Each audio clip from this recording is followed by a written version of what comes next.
Welcome to Coleman Report Live. I'm Bob Coleman, and we're talking Main Street and the small business lenders who help it grow. Lance Sexton's in the house. Lance, good to see you. Thank you for joining us. It's good to be here, Bob, back from the golf course on Friday, but I just want to let everybody know that I did listen to Bob and Delaney on the YouTube broadcast in the golf cart. Very good. How was the reception? How'd it look? Oh, it was perfect. It looked just like the show looks when you watch it from a desktop. And I would encourage everyone on the show, if you're away and feel like it, just go on YouTube, type in Coleman Report, and you can watch the show that way just as easily. Well, as always, Lance, you're off script. Michael, Oh, go to the next slide. There you go. Well, I took advantage of this last Friday and enjoyed the show from the golf. Well, we are going to be moving our platform from GoToWebinar to YouTube.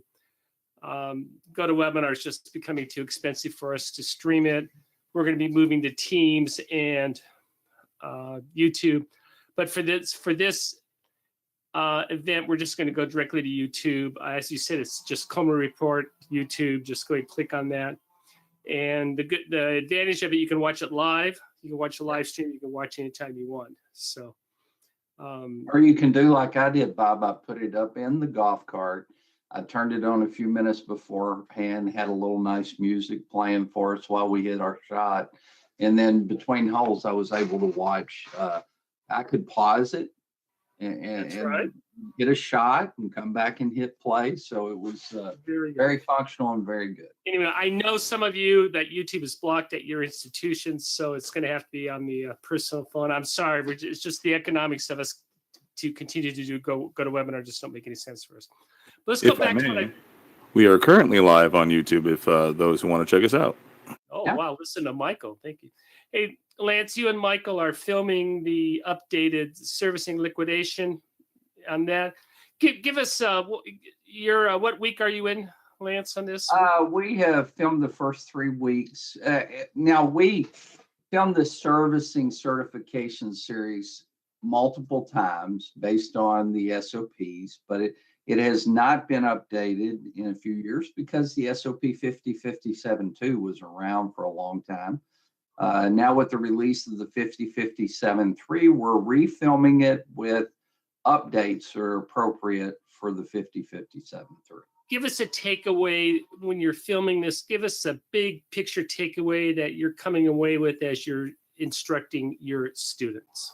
I'm just remembering, Bob, how important servicing and liquidation is. And of course, I've worked in it, so I shouldn't have to be prodded to remember the importance. But as I go through this and walk through my daily work in the portfolio that we take care of, just remembering some things in the SOP, servicing SOP that are important as we take care of our SBA borrowing customers. Ways to help keep them performing in a challenged economic environment, which we're certainly in. But it's great information. I think it's anybody that works on the servicing and liquidation team. Bob, I even, people who underwrite SBA loans, videos probably should watch it because some of the best underwriting training I've ever done, Bob, is servicing and liquidating loans. So it's good for all. Lance, this is a good segue. You were watching on Friday. We had a great presentation by Sarah Briscoe of Equifax, and I wanted to get your feedback on that. We'll go to this one in a second, Michael. Let's go to the next slide. The next slide. There we go. I was very fascinated. This is Equifax's historical delinquency rate. They had their database loans, and this includes vendors, anything 30 days or more to 90 days delinquent. It's ticked up. It's about, don't hold me to the exact numbers. I think it's 1.68%. But Lance, You've seen this show before. Bob. I'm going to let you go, but the first question I have is how high is high, and what do we need to be doing as lenders? Because the trend is up, Lance. Well, I was at a SBA participant lender in 2009 when we had the largest peak that we had. And then I was at SBA in part of 2009, 10, 11. So I saw those highs. We had a big spike during the pandemic. I actually think we're probably going to edge up toward that, probably not the Great Recession level of 3.4, but I think we might edge up close to that pandemic level of about 2.4, 2.5%. So, what this is telling us is the SBA lenders is servicing and liquidation skill sets become critically important when we have a rising delinquency. We are certainly not out of the woods yet. Rite Aid declared bankruptcy today. Big drugstore retail chain. A lot of retailers are in trouble. Let's go to the next slide, Michael. Well, Bob, one of the conversations that I've had with so many borrowers, there are a lot of drivers in this issue, but guys, interest rates have almost doubled. So the borrower's payment in many cases has almost doubled. And when you're operating on thin margins, that's not pleasant. Next slide.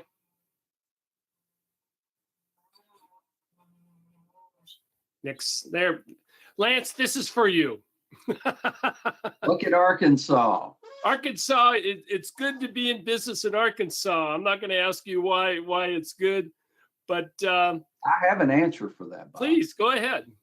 So part of Arkansas's desire for a small business owner is Arkansas never experienced the economic euphoria that comes sometimes with very positive periods of the economy. And the same thing is true when the economy gets tough. Arkansas doesn't really experience those low lows that you might see in Nevada, Florida, California, New York. It just moves steadily along. The employment drivers here are Walmart, J.B. Hunt, and Tyson Foods. And guys, we all companies. Absolutely. Yeah, we all buy from Walmart. In fact, Walmart does better when the economy is tough. People are going to eat chicken, whether the economy's tough or not. And it requires a truck to get those retail goods and chickens. So the economy stays relatively stable in Arkansas. And again, we don't see as many high highs, but we don't see the low lows. No, but that middle of the country, Illinois, Missouri, Oklahoma, Mississippi, Tennessee, Arkansas. I mean, that's well performing.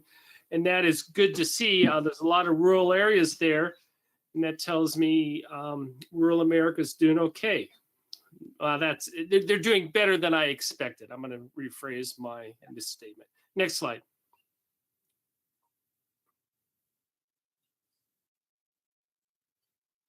And sorry, everybody. My internet's a little slow today. I apologize for that. No worries, Michael. That, as Sarah said, that big scary line, that blue line that's skyrocketing up is transportation. And Michael, go to the next slide as well. This is the last slide that we're stealing from Sarah's presentation. This is what fascinating data that Equifax puts together. Their forecasted default rate in 2023 is 6.3%, which is almost, well, I'll go to 2024, 7.4%, which is 3 times higher than 2022. There's some scary numbers there, transportation being there. Oh, yeah. Go ahead. Well, I think you throw in the fact that fuel prices are incredibly high, and they are a major driver in inflation. Equipment prices also, my nephew has a trucking company, and we were at a family gathering over the weekend, and there were several people that worked in that industry there. And for the independent drivers or small organizations, it's very hard to deal with the economics of your equipment is higher than it's ever been, and fuel costs are also incredibly high right now. So so when we talk about an increase in delinquencies, 1.68, but you start looking at default rates next year for these industries, education 5%, accommodation, hospitality and restaurants 5.6%. Well, you may want to expect that, but this is your warning card on what to be careful for in your portfolio. Well, I think it's, but Bob, you've said this beautifully during the pandemic. We are talking about things to be aware of, but then you brought out the fact we were talking about the hotel industry during the pandemic, and you brought out the fact like Branson, Missouri did fine, and there were great opportunities to lend money there. So it's great to be aware of the industries that have high projected default rates, but also understand there are opportunities there in certain areas of the country. And it's like that slide you brought up earlier, Bob, with a map of the United States. There are some states that are going to perform okay in 2023 and 2024. Understand your footprint. Don't be lazy. Get behind the numbers. Be prudent. There are great opportunities. If you turn it around, Lance, 93% of transportation companies are good. You want to be in that 93%. You don't want to be in the 7%. So yeah, and if you looked at this map back during the Great Recession, Bob, it probably would have looked fairly similar to the way it looks here. It was red. No, you're wrong. It was mostly red, but there were some states that I'm calling fact check on that. That you were wrong. It was red and deep red. Yeah, but the one thing I want to elevate, yes, is critically important for everybody to be aware of servicing and liquidation, and it's important right now. But SBA lending tends to be very dynamic during difficult economic periods because commercial lending institutions tighten up their policies, and sometimes about the only way they do lend money is with an SBA guarantee. So there are opportunities out there. We just need to find the right opportunities. I want to follow up on the story that Delaney and I talked about on Friday, Lance. I think it's huge. I want your feedback. By the way, John Riossi sends his regrets. It is bank earning week. He is in a lot of conference calls, so certainly understand why he can't be here. But Michael, bring up one of the slides. Lance, what is your take on this, and how big of a story is it? I'm talking about the Broward Sheriff's offices where they indicted 17 sworn deputies, both detention and law enforcement. And I think it's huge. All I know is the sheriff of Broward County, he got up and said, yeah, we have a union, we have due process, but they're done. As Delaney reported, it's a no-brainer. They're not going to work for us anymore. There's a process, but these people are done.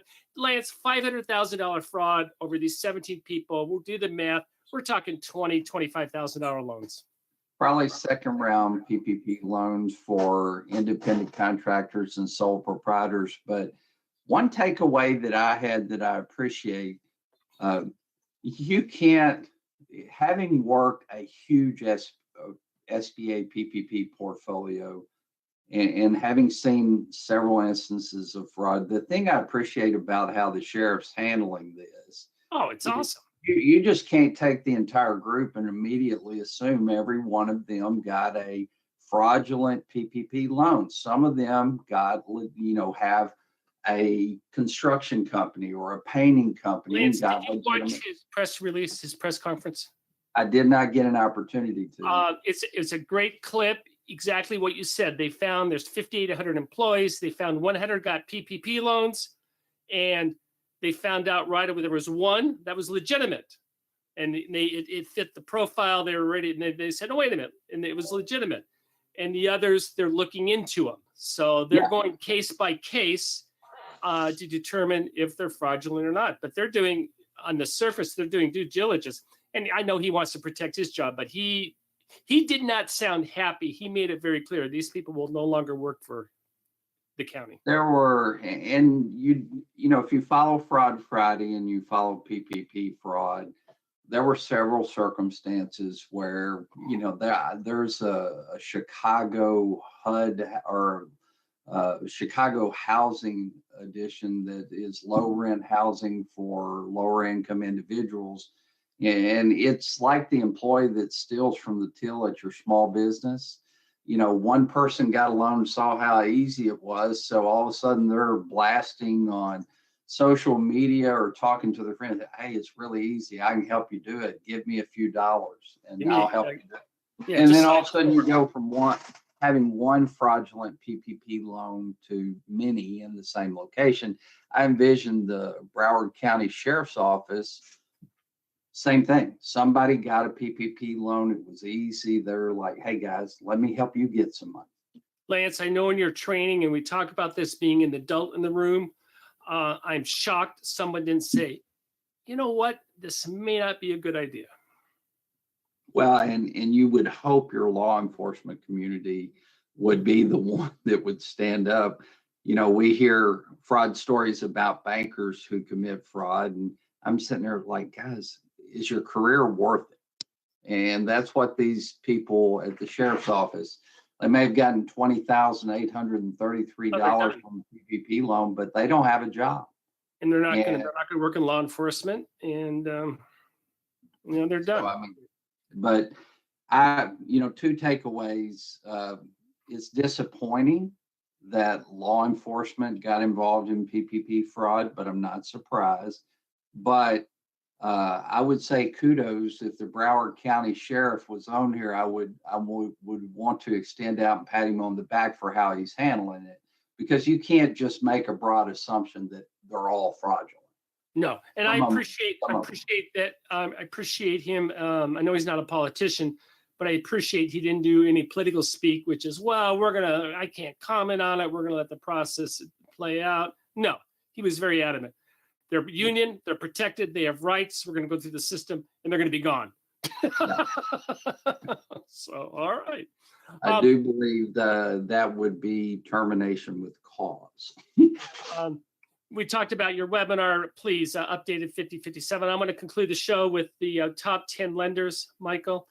SBA in their data, they're getting pretty good about reporting data.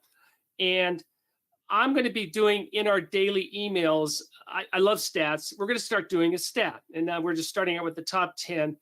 Tomorrow, we're going to do states. I'm going to do, we'll do the top, and what we'll do is we'll list I'll summarize the top 10, but we will have in the body every loan from that state or every lender. So over the next couple months, we'll list every state, and you can see where you rank on that. Nothing, the usual suspects are up there. Good for First Internet Bank of Indiana. They may be new on that. Any surprises on there? And you look at all these, these institutions. They have a good reputation in the market. These are great SBA lending institutions. I mean, Live Oak Bank has been a leader in SBA lending for some time, and we see my old friends at New Tech. Now they're a bank, and they've grown. Huntington's always been on the list. Look at that, 7,000. Number one by volume, way number one by volume. Go ahead. And our friends at Ready Cap are there, and Celtic. They're no surprise here. I think the biggest surprise to me on this list, Bob, are the ones who are not here. For so many years, Bank of America was on the list, and so many years, Citibank was on the list, and they're not in the top 10, and many others have taken the lead and jumped out and done. SBA lending is difficult. It isn't cookie cutter. You need to have strong management support from the top, and you need to have good execution on the ground and a good back room. There are no secrets. This is not, Live Oak has the same information that Wells Fargo has. There's no secrets. We all have the same information. But I strongly believe you have to have the commitment from the top, from the C-suite. You need to have a strong leader who can execute the vision. You need a strong back room, and you need people on the ground to hold the customer's hand to make sure that they're doing not transportation loans in the 93% and not on the bottom 7%. Well, very good. Lance, thank you so much for joining us. A great conversation. Thank you for joining us today for Coleman Report Live and for supporting America's Main Street, one entrepreneur at a time. Soon to be on YouTube, but YouTube exclusively. Thank you all. Thank you. Have a good Monday.